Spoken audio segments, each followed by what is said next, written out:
let me pick up on strategy implementation issue.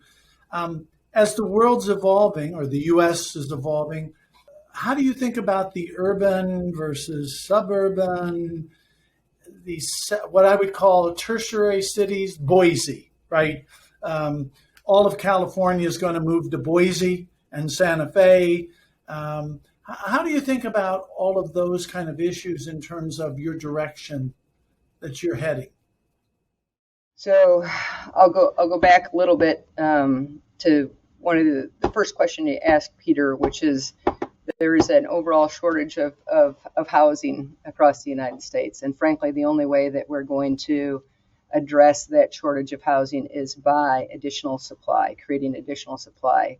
There are some real impediments to doing that today, cost being one. There's great pressure on costs. And it's not only that. I think there was a study that was done recently by the National Association of Home Builders that suggested that 33% of the cost of a new development was driven by government regulation.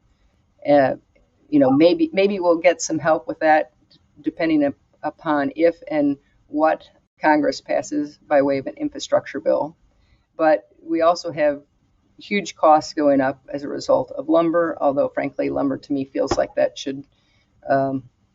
is short-lived. But there's increases in steel costs, there's increases in concrete costs, there's increases in oil that flows through many products, and that will drive prices. And frankly, I don't think we've even begun to recognize what the impact is on future wages. The fact that you have, the government stimulus that people have received, we don't know what that means with respect to the future attractiveness of jobs. I don't think we know whether women will return to the job market after a year of job losses and dropping out to monitor school-age children who are not in school. So that will have an impact. But as we all know, multifamily is development is a capital-intensive business, and while housing remains an attractive investment alternative, interest rates are historically low, and cap rates are continuing to have downward pressure, but margins are still getting squeezed. I am getting back to your original question, Peter, but the point here is I think it's fair to expect that we are going to have housing shortages for the foreseeable future, which will support strong occupancy levels across the next several years. So now to your question about where is the demand, right? So that's the supply side of multifamily, but where is demand? And without a doubt, we saw in 2020 there was a pandemic response, especially an exodus from highly dense major urban markets, especially those that heavily rely on mass transportation. When I think about it, I think most of that exodus falls into two buckets. I would call the first bucket the younger generation, the renter who moved home with their parents in the suburban markets to reduce cost. And that's just unsustainable over the long run. Younger renters are not going to be happy there. And then we had older renters moving out to buy homes or rent in locations with more space. And so the two of those things, frankly, caused a significant dip in nationwide occupancy levels. But as we said, they're a substantial rebound in the first quarter of 2021. And we're already beginning to see young renters move back into cities because it's too boring to live in the suburbs. But interestingly enough, they're taking advantage of a reduction in rents, and they're renting better apartments, whatever better apartments might be. That might be a larger unit or a more amenitized building or a better located apartment, but they're coming back in droves. The other thing that we've seen as a result of the pandemic, and frankly we were beginning to see before the pandemic, was the trend of the oldest millennials beginning to move out of the urban cores. And many of those young adults are just really reaching the typical life stage of being a first-time home buyer. They, as a reminder, they had previously delayed getting married and starting to have a family. So as this cohort continues to grow, I think we will see more of them become home buyers. But interestingly enough, I think they will be facing competing issues as well. They're going to be attracted to homeownership by these historically low interest rates are in place, but they're going to be impeded by the fact that home prices are moving up quickly, and there's an extremely low level of single-family homes that are even in the market today. So perhaps they become single-family renters. The data I've seen to date indicates that most single-family renters are not moving out of multifamily homes, but are really coming from other single-family homes where they're rented or owned. Bottom line is, as this cohort moves out of the urban core, the data reflects that the headcounts of younger millennials and Gen Z is relatively stable. And over the next few years, I think while the older millennials are moving out, the younger cohort will become our typical renter demographic. Younger people, as we've talked about, are just attracted to a more vibrant scene that's provided in many suburban locations. And I think that's hard to get in a non-live, work, play community. And while some of those non-live, work, play communities are being developed outside of urban cores today, most are still in cities.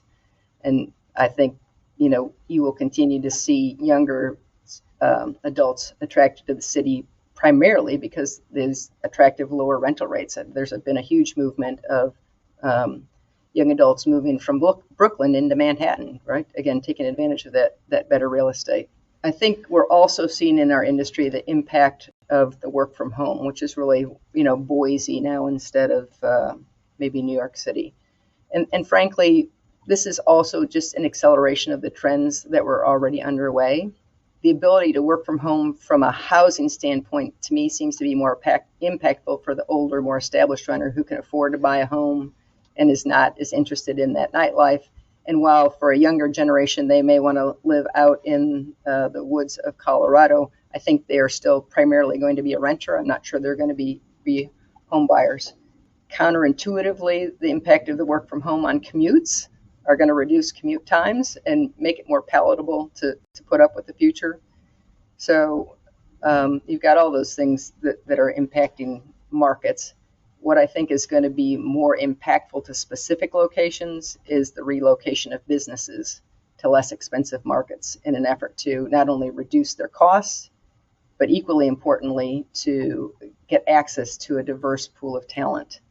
This trend also was starting really in advance of the pandemic. I think California, New York, and Illinois had population losses of over 70,000 units each. And states like Arizona, Texas, and Florida gained well more than 125,000 residents each in that period of time from July of 19 to July of 20. And we're seeing big tech firms like Apple and Amazon and Facebook and Google, they are moving employment away from their headquarters to places like Austin, Northern Virginia, Atlanta, Denver. So with respect to how we are strategizing through this, we think there is enhanced attractiveness in lower cost communities or lower cost locations, primarily in the Sun Belt and some more Western locations. And we think there are locations that are cities that are becoming more attractive because they're growing employment bases based in things like life science, technology, and new media. And so as we think about our strategy of where we want to be, we think apartment demand is going to be driven by those factors. Some of that means less dense locations, but not all. And I think there will be some winners and some losers in individual markets, but I am not a believer that the urban core is dead. And then when you think about markets like Boise, you have to think about how much supply can really be absorbed in those markets. So it's a balancing act. I think you'll see our industry try to address the work from home progress by building a different kind of community. I think today I read somewhere that there are approximately 18% of the U.S. workers who can work from home. And I think you'll see us try to develop communities that are more flexible workspace, have desks in their homes or a little more space. But I think lifestyle choices will remain paramount, really, for renters of all stripes.